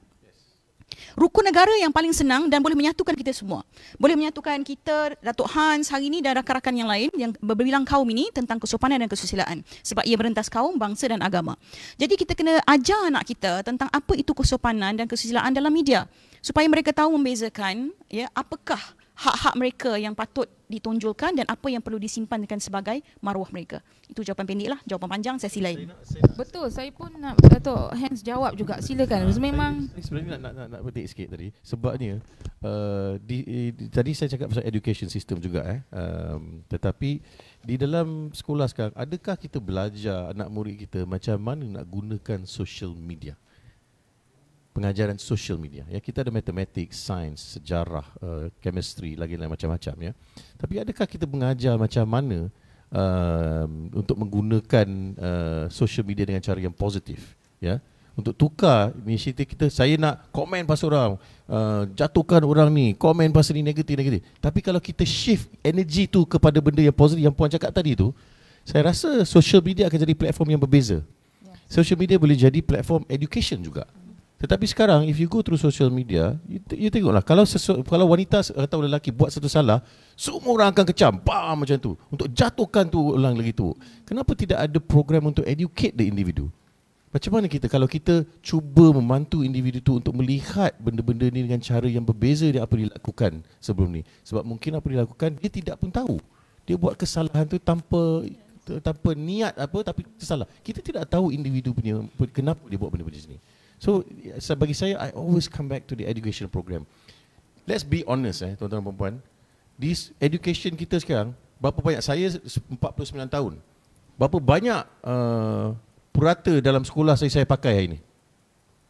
Maybe 85, saya pakai 15% je daripada apa saya belajar daripada sekolah, digunakan in the real world. So kita kena melihat balik, adakah anak-anak murid kita sekarang perlukan apa yang dibelajar sekarang untuk mendidik mereka sebagai menjadi masyarakat yang contoh pada masa hadapan. Yes, you need chemistry, you need all these things for clustered punya job function. Tetapi general job function dengan cara orang berniaga hari ni pun berbeza, kan? Orang buat duit menggunakan social media. You see, I tak payah belajar, I pergi social media, I buat TikTok, I buat dia, I boleh buat duit, I boleh enjoy, I boleh main video game, PS5, I boleh buat duit. Cara don't think it. Sorry, a bit out of context here, but what I'm saying is, the education system has to change. We have to shift and utilize education kita untuk isu seperti begini that we are discussing today. You see, banyak lagi isu kita ada dalam Malaysia, banyak, ya, in every country. Saya tidak mengatakan Malaysia ni adalah satu negara yang semua tak betul. No, saya pernah pergi ke negara lain lagi tu. Mungkin orang tak pernah melihat, sampai saya dah pergi tu, tuan Malaysia ni bagus lah. Saya balik kat Malaysia, saya happy balik Malaysia. Serius. So saya tak complain, tapi there is always room for improvement. There is always room. We cannot duduk dan mengatakan wanita tak ada tempat dalam Malaysia. No, that is not right. Sebenarnya they are amazing leaders. They are amazing leaders, amazing partners, amazing workers, amazing individuals, you know. Dan dua-dua belah, lelaki ada yang tak boleh pakai, wanita pun ada yang tak boleh pakai, sama. Cuma kita kena tahu yang tak boleh tu, yang tak boleh didik, kita cuba didikkan, kita cuba membantu. And this is where social awareness, unity kita in the country is to develop orang yang tengah susah, orang yang belum tahu pasal isu-isu ni. Itu sebabnya saya sekarang cakap kenapa saya selalu keluar, Puan, untuk bercakap, talk show semua. Sebab saya rasa dekat usia ni, saya rasa it's time for me to start sharing a bit of my knowledge. You know, it may not be perfect. Saya pun, apa saya cakap ini pun mungkin ada salah. Saya minta maaf kalau ada salah cakap. Tetapi ini yang saya tahu. Dan kalau saya salah, saya harap orang akan komen, Datuk yang ni salah lah, saya nak komen sikit boleh? Boleh. Tapi teguh dengan cara menghormati antara saudara. Berhemah. Jangan kita nak tak ada agama dalam dunia yang cuba kita jadi orang yang negatif dan jahat. Setiap agama ada unsur-unsur positif. Macam mana kita treat a woman, macam mana kita treat ibu bapa, adik kita, sister kita. These are the things yang kita perlu tahu untuk jadi negara yang develop. Kita tak develop daripada bangunan saja. Kalau kita dapat daripada structure saja, tapi foundation and essence dan integrity kita tak ada, apa akan jadi kepada Malaysia? Bagi saya itu yang saya khawatir, itu yang saya takut. Saya rasa soalan ni memang panas, hot, dan memang definitely Puan Siti Kamaria sangat beruntung kerana dua panel kita menjawab soalan yang memang panas. Sekarang Datuk kita ke sesi ketiga, oleh kerana Datuk dah menjawab, kita jawab lagi Datuk. Ada lagi sikit je. Kena jawab sebab kena jawab lagi. Ada, ni sesi ketiga, pusingan ketiga. Okay. Soalan Datuk yang ketiga. Saya cuba pendekkan sikit. Okay. Memang pendek je soalannya, tak banyak. Tapi jawapan saya lah. Okey. Datuk, berkecimpung dalam dunia artis, ramai artis baru dan muda yang berjaya dengan jayanya.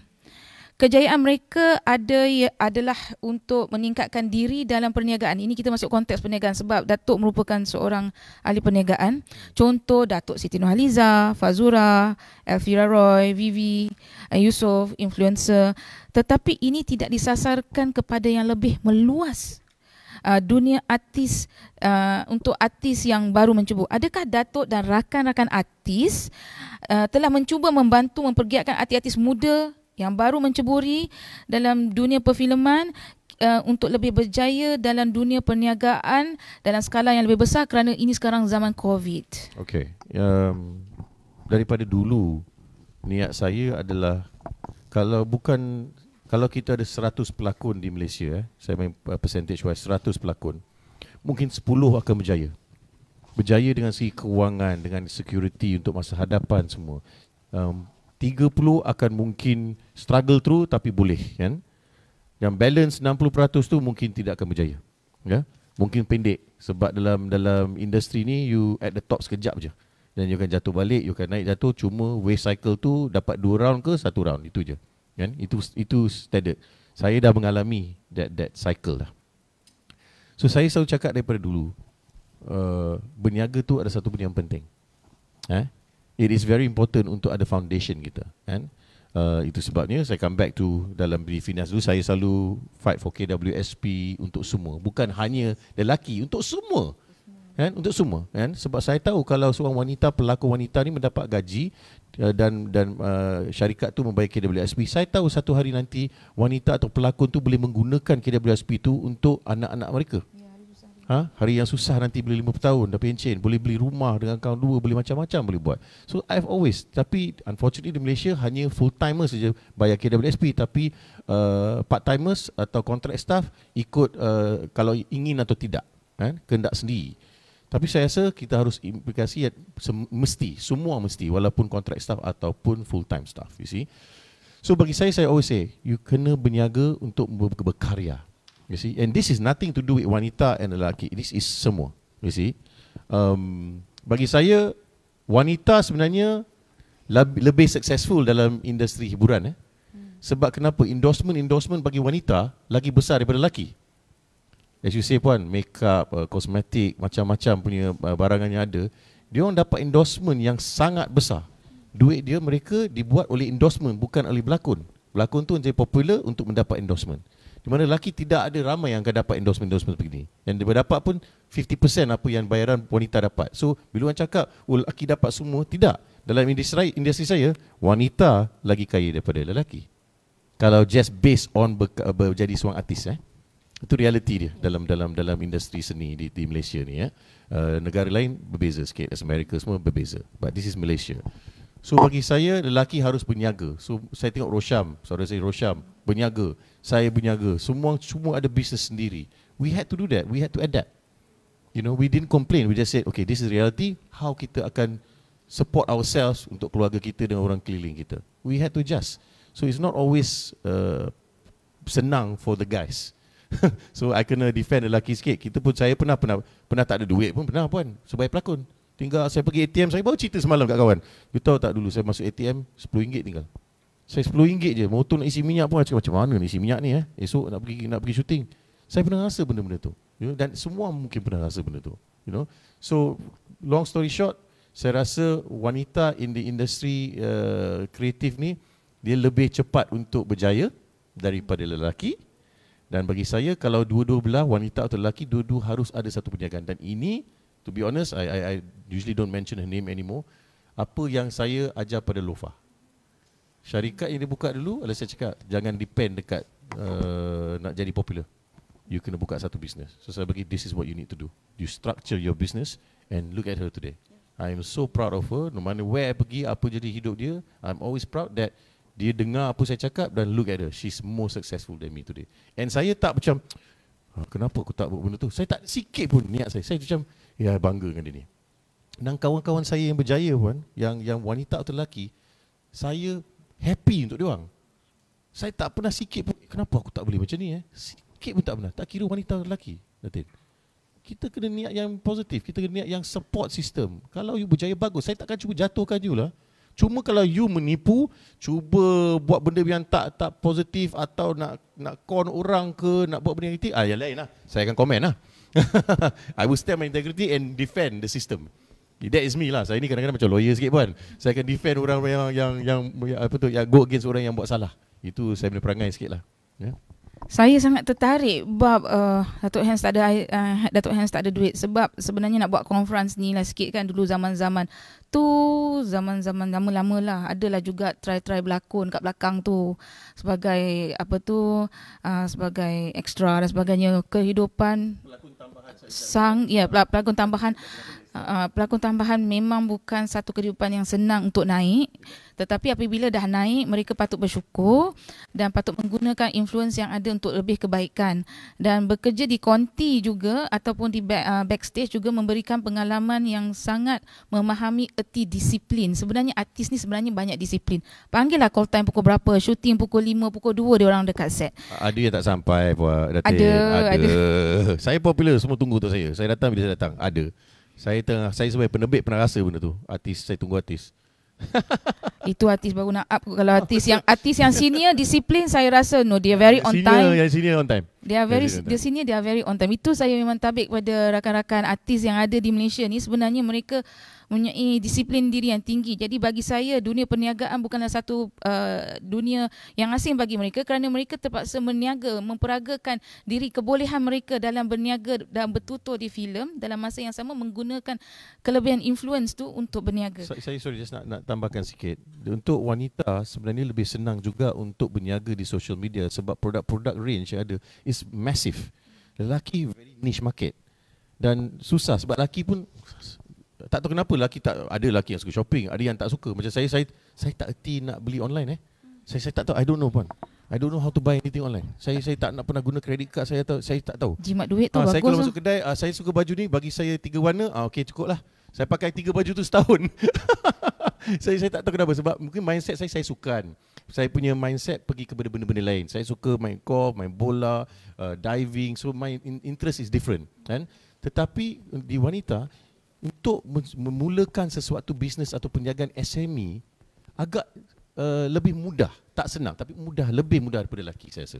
Dan mereka ada peluang untuk berjaya sekarang, untuk mendapat wang sendiri dan tak payah depend kepada sesiapa untuk wang atau apa-apa dia perlu dalam hidup, you know. And that is very something positive yang saya nampak.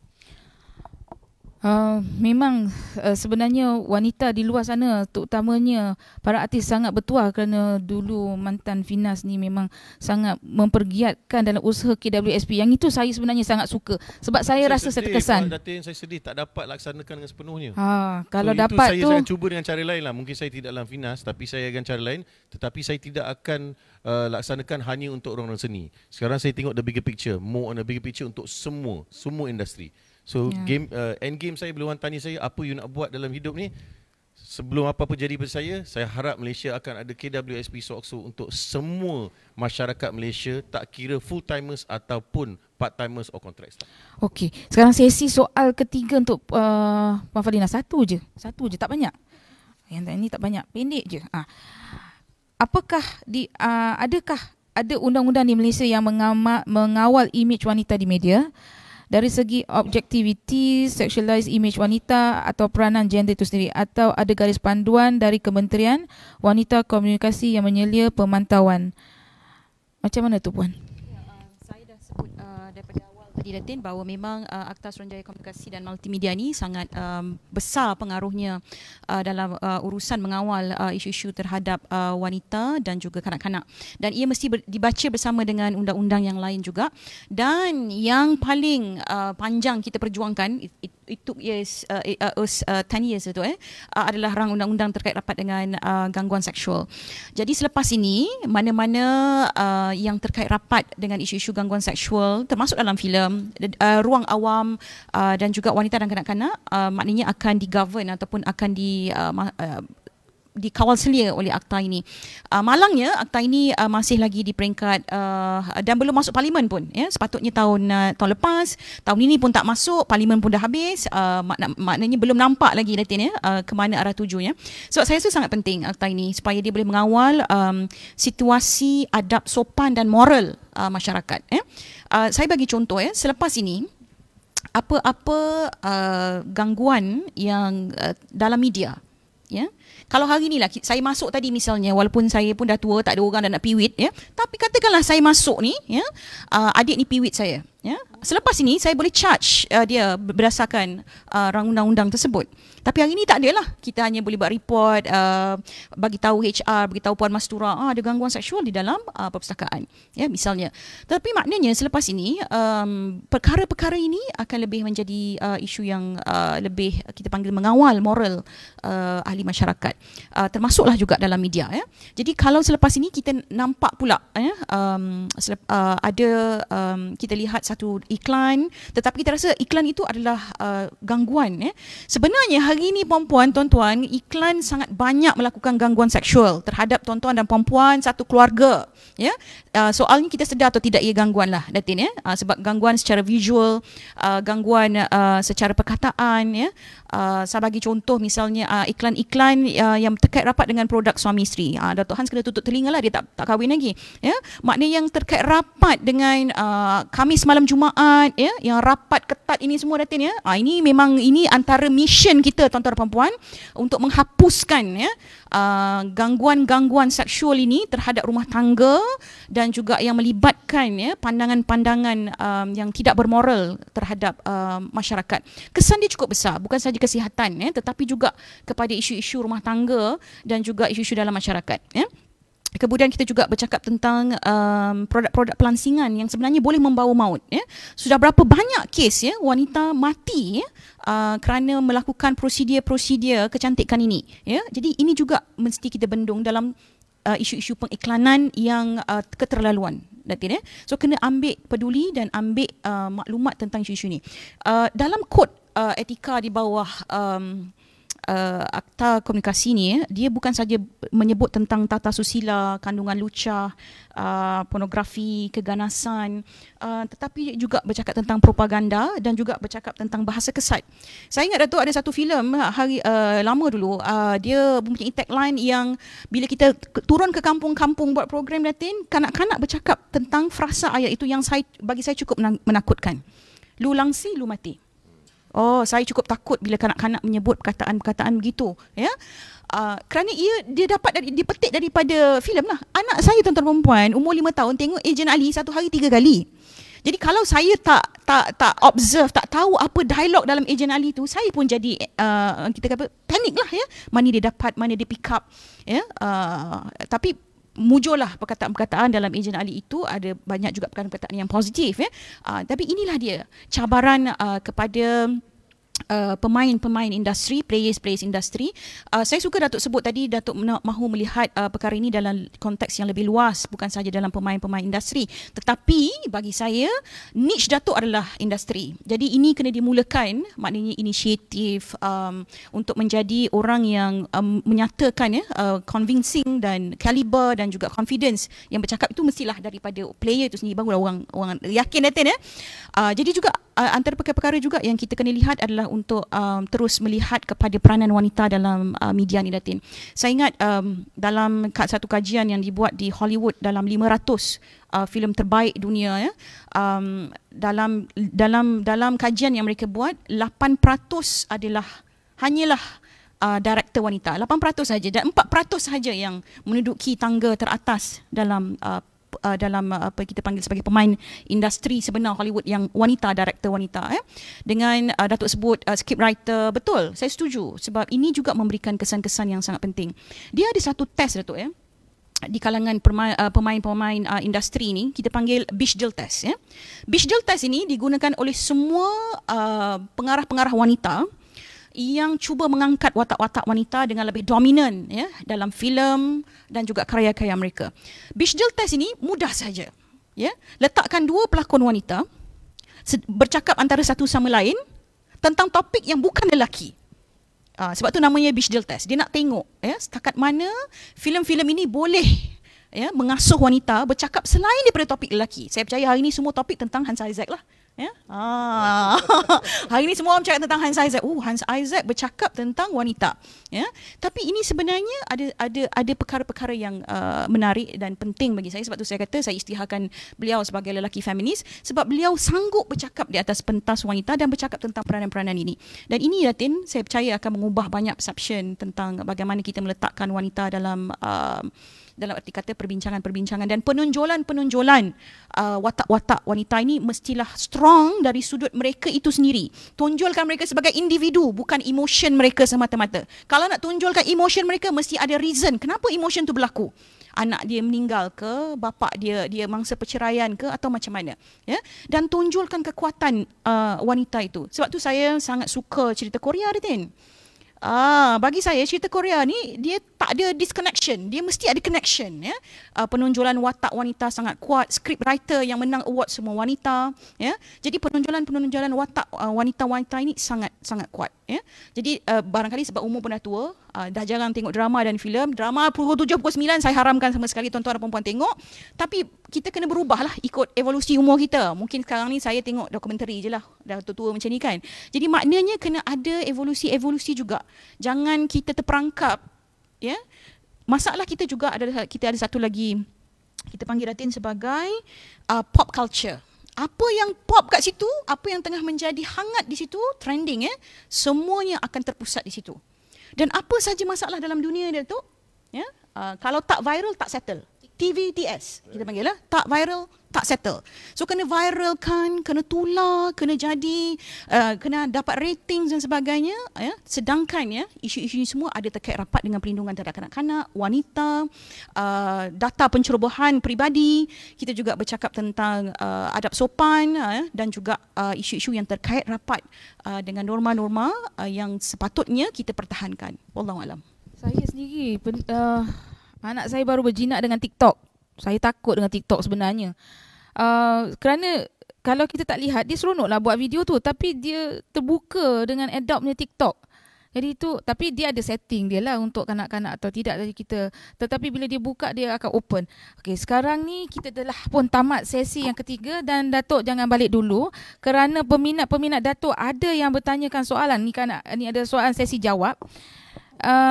Kita beri pada Datuk Hans lah pula, ya. Soalan ni untuk Datuk Hans daripada Imam Mansur.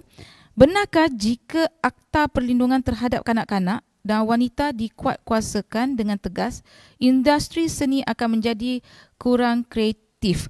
3 minit. Senang je, kreatif ni. Ya, kreatif ni sebenarnya dia, kalau kita betul-betul kreatif, kalau ada satu, katakan, I don't call this a halangan, satu dinding di depan kita untuk protection, untuk masa depan masyarakat semua, ada cara untuk berkarya dengan cara lain. Dan kita force untuk pergi kepada stories yang berbeza, yang lain. Dan ini akan mewarnakan industri kreatif kita dan untuk masyarakat melihat filem-filem atau drama-drama di kaca TV atau di pawagam yang berbeza yang sedia ada. Sebab yang permulaan soalan saya jawab dulu tadi adalah cerita-cerita ni agak sama di Malaysia. Same. Kalau horror macam ni je dan perempuan selalu berjerit. Laki tak ada, laki relax. Kenapa perempuan menjerit? Saya kalau nampak hantu saya menjerit jugalah sebagai lelaki. You know what I mean? Sejak bila lelaki macho bila jumpa hantu? Tak benar kan? So bagi saya itu satu contoh kan. Dia satu contoh je. So bagi saya kita kena berkarya dengan cara lain dan ini akan memaksa individu atau minda kita sebagai orang karya untuk menulis naskah-naskah yang berbeza. Itu je.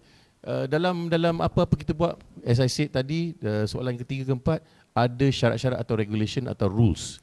Memang dari hidup pun kita ada rules. Kalau kita nak break the rules, kita kena break dengan create new rules. Baru kita pergi kepada that step. Kita tak boleh langgar dan hanya gerak aja macam tu, freedom. Benda tu akan jadi masalah pada masa depan, you see. So inilah dia when you come to great minds put together di satu meja untuk tengok how can we develop our industry better. Dan ini akan paksa industri kami untuk develop better daripada nampak sebagai negatif. Yes. Terima kasih Datuk. Saya harap Puan Imam Mansur tetap menunggu jawapan Datuk Hans dan masih lagi bersama kami bersiaran secara langsung di Pustaka Raja Tun Uda di Shah Alam Seksyen 13. Soalan kedua daripada Facebook ni untuk Puan Fadlina. Yang ini untuk Puan Fadlina, soalan dia daripada Kedai Gebus Cantik. Dia kena gitu sebab spelling dia cantik. Bagaimana hak wanita di sisi Islam Sebab selalunya wanita hanya jadi tulang belakang sahaja kepada lelaki. Kita tidak digalakkan lebih berbanding dengan lelaki, ketua lelaki. Oh, dia marah. Marahnya saya dengan soalan tu. Sebab ini benda yang kita, saya rasa saya buat hari-hari Datin, advokasi hak-hak wanita. Jadi bila mendengar rintihan cantik begitu, jadi rasa tak cantik lah hari ni. Tapi saya nak tegaskan bahawa dalam bila sebut tentang Islam itu, ia sangat penting untuk kita tahu bahawa kita juga mempunyai kedudukan yang sama dalam soal konteks hak-hak ini. So bila jadi isteri, hak kita perempuan, orang lelaki kena dengar lah hari ni, ambil pen, ambil nota, catat. Perempuan ini sebagai isteri, hak dia cukup besar. Jadi saya tak naklah pergi buat syarahan tentang berkaitan hak-hak wanita pula hari ni. Tapi nak beritahunya cukup besar. Dalam undang-undang, kalau wanita-wanita khususnya wanita Islam telah termaktub apa hak-hak dia. Nafkah, makan minum, pakaian, tempat tinggal dan perubatan. Dan kemudian dalam konteks selepas perceraian dan juga selepas kematian suami. So semua hak ini telah digariskan. So sebenarnya sebagai wanita Islam ni lavish sebenarnya. Hak kita telah dijaga daripada awal. Saya beri contoh hak nafkah. Nafkah seorang anak perempuan sampai 18 tahun, tuan-tuan dan perempuan. Tetapi Islam bagi dan undang-undang Islam bagi sehingga anak perempuan itu berkahwin. So kalau 49 tahun tak kahwin lagi, bapa boleh bagi nafkah lagi. Untuk perempuan, bukan untuk lelaki. Anak lelaki sehingga first degree. Sebab expectation untuk anak lelaki ni besar, tanggungjawab. Sebab itulah dia punya kita panggil sebagai inheritance dia besar pada anak perempuan. Dia punya pewarisan dia cukup besar dan dia adalah pendinding kepada ibu, kakak, pakcik dan sebagainya. Jadi kita kena faham konteks secara struktur. Jangan tengok satu-satu. Kalau tengok satu-satu, kita pun akan terlibat dengan kita panggil sebagai diskusi naratif yang melihat sebagai Islam ni menindas wanita. Kenapa inheritance ataupun pewarisan ni wanita dapat sikit? Sebab kita tak tengok struktur sebenar besarnya. Kalau kita sayang anak perempuan kita yang jaga kita, maknanya kena bagi hibah lah. Datin, anak perempuan Datin berapa orang? 3. Kalau sayang betul-betul, bagi hibah saja. Tak ada masalah. Tak perlu tunggu hingga untuk hukum pewarisan itu pun. Tapi kalau ada anak lelaki, kena bagi tahu ini hukum pewarisan dia dapat banyak sekian. Jadi sebenarnya tak perlu risau, tapi kita ada masalah dalam konteks masyarakat. Sebab itulah bila Datuk sebut tentang pendidikan, saya setuju pendidikan literasi undang-undang ni wajib. Kita kena buat sekarang ni siri-siri literasi ni mengikut niche masing-masing. Literasi pendidikan tentang misalnya periklanan, literasi pendidikan hak-hak wanita, 1, literasi pendidikan untuk pemain-pemain media misalnya. Ini semua terkait rapat dengan literasi. Kalau mereka tidak ada pendedahan kepada literasi pendidikan, advokasi, inilah masalah dalam masyarakat ni. Mereka tidak akan dapat maklumat yang betul dan memang akan jadi pop culture sajalah. Sekejap je pop culture ni. Masalah pop culture ni sangat sekejap dan efek dia cukup besar. Ripple effect dia lagi teruk. Jadi kita kena lihat kepada konteks yang sebenar. Jadi saya sarankan pada puan ini supaya mengikuti banyak lagi lah siri-siri tentang hak-hak wanita. Dan jangan risau, memang hak itu telah pun kita beri dalam Islam. Dan yang penting dia kena tahu apakah hak-hak itu yang boleh dia dapat sebagai seorang wanita. Alhamdulillah, siapa yang ada anak ramai, terutama yang perempuan tu, insya-Allah akan diberikan saksama oleh bapa-bapa yang bertanggungjawab. Soalan satu lagi untuk Puan Fadlin daripada Imam Mansur juga. Sebagai seorang peguam atau aktivis, apakah pesanan Puan kepada wanita di luar sana, terutamanya generasi muda yang keinginan terlibat ataupun sedang terlibat menjadi ejen perubahan di pelbagai lapangan seperti industri seni, pendidikan, sukarelawan, politik dan lain-lain? Adakah sama soalan itu? Dia lain sikit lah apa pesanan untuk mereka yang nak masuk kepada industri dan mungkin barangkali untuk menjadi. Saya nak tekankan perempuan, adik-adik yang masih muda ini, satu, you kena ada conscious, hati yang hidup, conscious mind dan conscious heart, ini penting. Sebab bila kita bekerja dan masuk apa pun profession, bila kita ada conscious mind dan conscious heart ini, ia akan memandu kita ke arah jalan yang benar lah, siratul mustaqim lah Datin. Itu yang pertama. Yang kedua, bagaimana bagi saya ilmu itu sangat penting. Ilmu ini kita kena jadi reference dalam masyarakat, ya. Apa yang you buat, apa sahaja yang tuan-tuan puan buat, mestilah mencapai tahap niche kepakaran. Datuk sebut niche 2-3 kali tadi. Niche kepakaran ini sangat penting, ya. You akan dirujuk dalam masyarakat, tuan-tuan dan puan-puan akan menjadi perhatian dalam masyarakat. Sebab itulah yang keluar daripada mulut tuan-tuan dan puan-puan ini adalah berkaitan dengan perkara-perkara yang baik-baik sahaja, ya, yang menunjukkan apa yang tuan-tuan perjuangkan berdasarkan prinsip-prinsip yang tuan-tuan dan puan-puan percaya. Sebab tu saya tegaskan balik 3C tadi, convincing, ya, confidence dan caliber ni juga sangat penting, memainkan peranan, ya. Dan kita akan dapat ini dalam lingkungan-lingkungan yang kita percaya bahawa lingkungan-lingkungan inilah lingkungan yang sangat penting, ya. Siapa dengan siapa kita bercakap, dengan siapa kita dapat ilmu, dan dengan siapa kita akan salurkan kembali ilmu itu. Dan ini bukan soal sementara, ya. Ilmu ini it's a long journey, dia sampai akhir hayat. Jadi tumpukan kepada niche. Kalau orang muda saya sangat suka cakap pasal niche ni, sebab mereka ni selalu terpengaruh, Datuk, ya. Kejap tengok yang ni nak jadi macam ni, tengok Datuk Hans Isaac nak jadi Datuk Hans Isaac selepas ni, saya rasa ramai nak jadi ahli politician, ya. Tengok Datuk jadi nak masuk politik ni, ya. Jadi maknanya kena penonjolan itu kena datang dengan convincing, dan kita panggil sebagai appearance yang convincing. Nak masuk politik, you kena tahulah apa permainan-permainannya. You nak masuk industri, nak jadi pelakon, Datin jadi pelakon dulu, ya, satu masa dahulu, ya.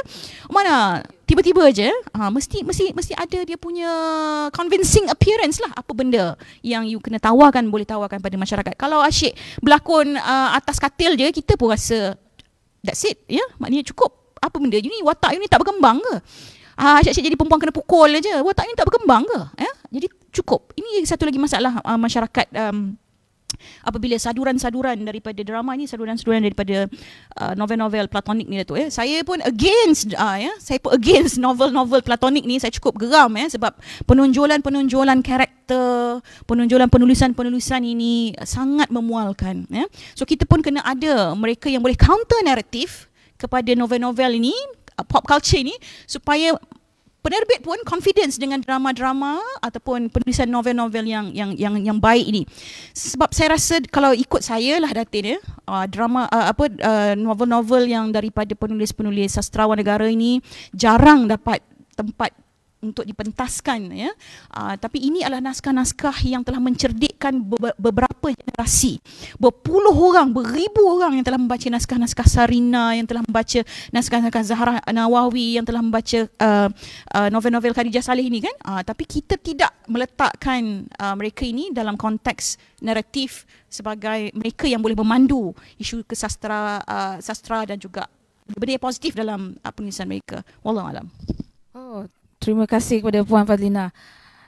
Sekarang ni kita dah tamat sesi yang ketiga, tapi belum habis sesi soal jawab dari Facebook. Kali ni pula pandangan daripada ahli penonton yang masih setia bersama kami. Pandangan daripada Puan Muna Izzah Fazil. Beliau mengatakan gunakan ruang media untuk menonjolkan wisdom diri seseorang perempuan. Ia akan menjadi rangkaian atau circle yang membantu sesama sendiri.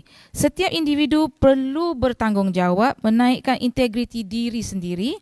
50% diri sendiri dan 50% faktor luar. Ini adalah komen dari penonton luar. Okey, Datuk, sekarang ni saya minta Datuk 3 minit untuk memberikan pengulasan penutup untuk sesi bicara ni. Senang je, Datuk, 3 minit je.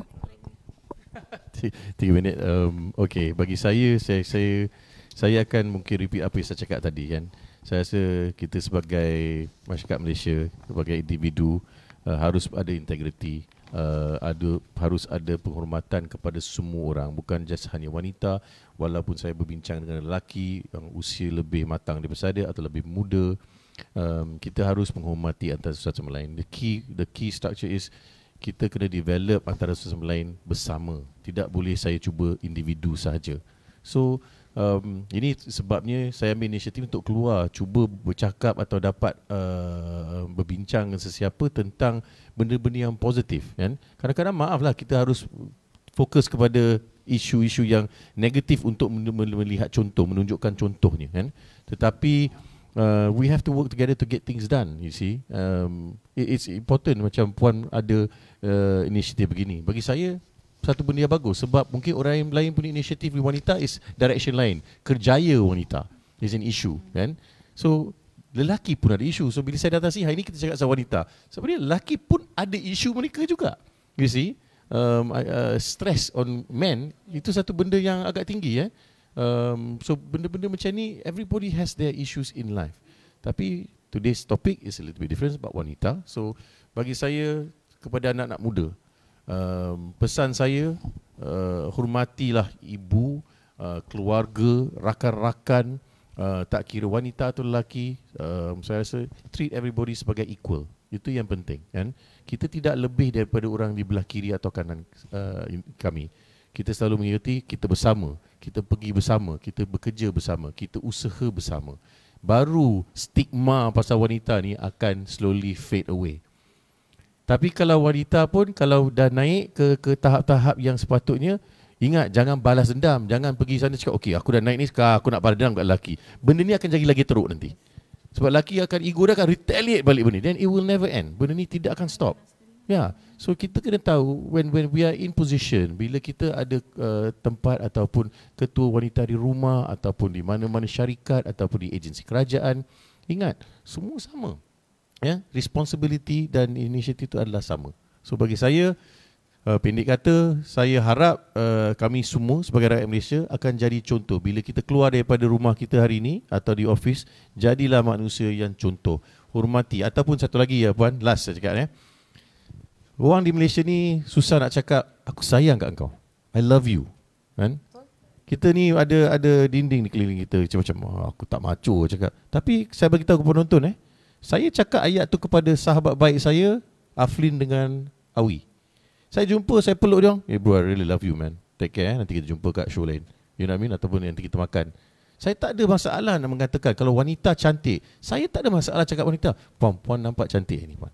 Ini bukan saya nak cuba apa-apa, you see. Tapi cuma itulah niat dia. Kita boleh, dan kalau wanita, you look very nice today kepada lelaki. Ini adalah komen-komen yang neutral yang kita boleh. Kalau wanita cakap, you nampak macam you know, you look very nice today, saya pun gerak, happy juga. Ini ada orang cakap itu So it inspires me in a little small way. Ini benda-benda kecil lah yang kita boleh melihat sekarang. Tapi jangan selalu ingat kita bila komen tentang wanita sebagai lelaki cakap, you nampak cantik ni, dia ada cara nak cakap. Sebab ada kadang-kadang lelaki ni, cara dia cakap, aduh, macam mana kau cakap wanita macam ni kan. Kadang kawan-kawan saya pun ada cakap, kau ni tak peti lah Cakap dengan tone, intonasi yang betul-betul, yang tidak memperkecilkan wanita itu. Cuba cakap je, you look very nice today. Very simple.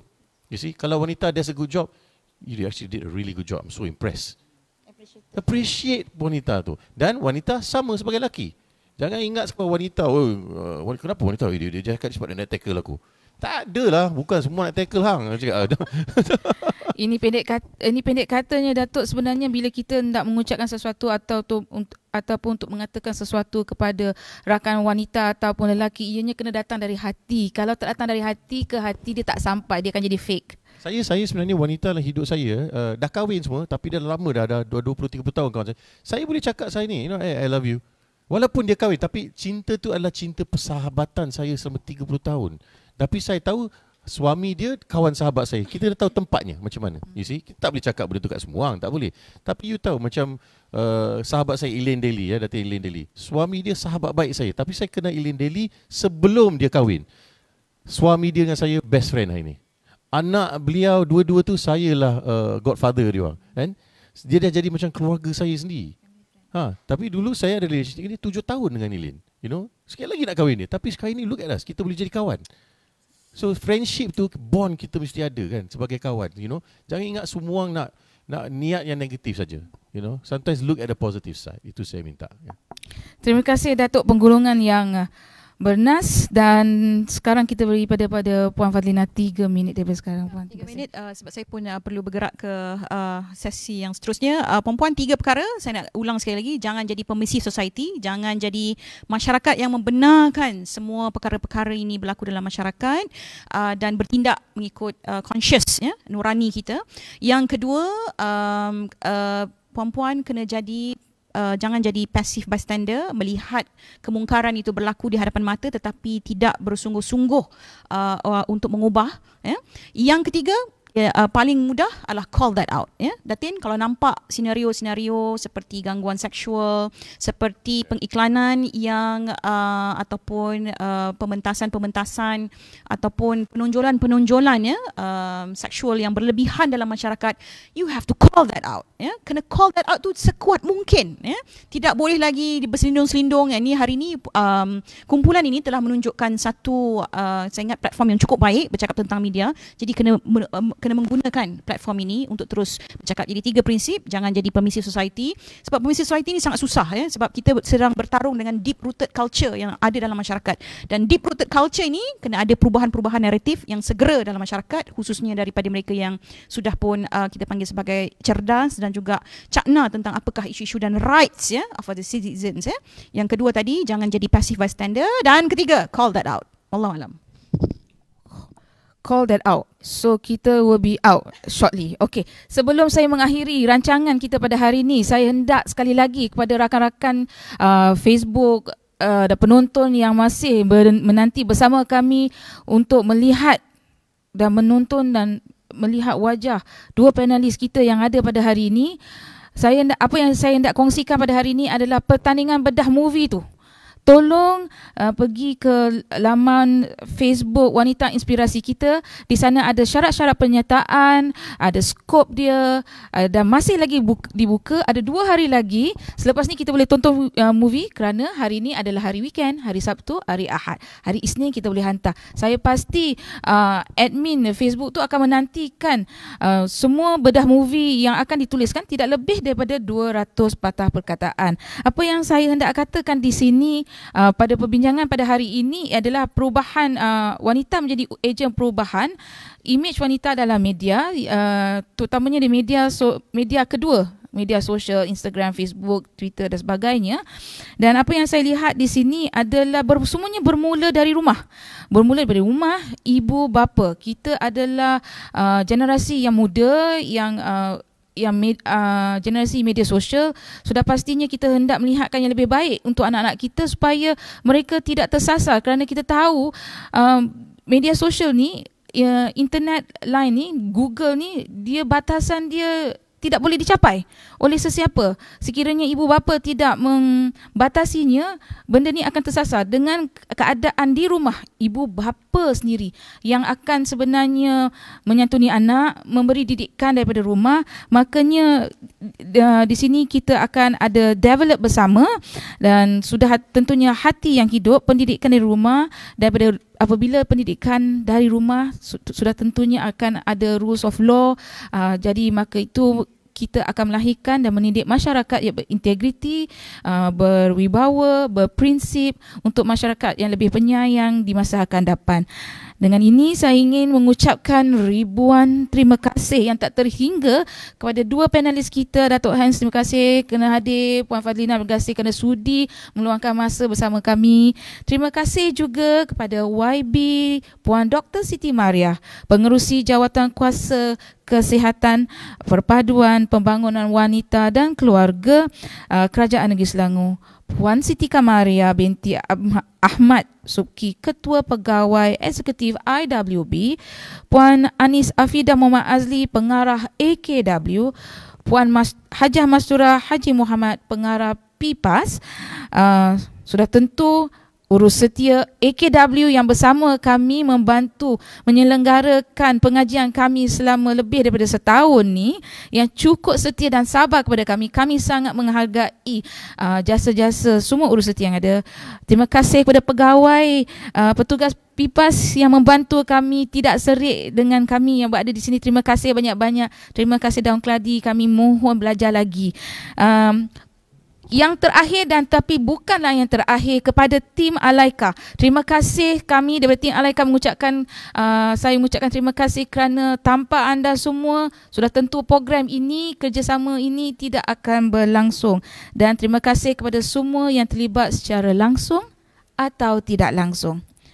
Kalau ada sumur di ladang, boleh kita menumpang mandi. Kalau ada umur yang panjang. InsyaAllah kita jumpa lagi. Sekian, terima kasih. Wabillahi taufiq wa hidayah. Wassalamualaikum warahmatullahi wabarakatuh.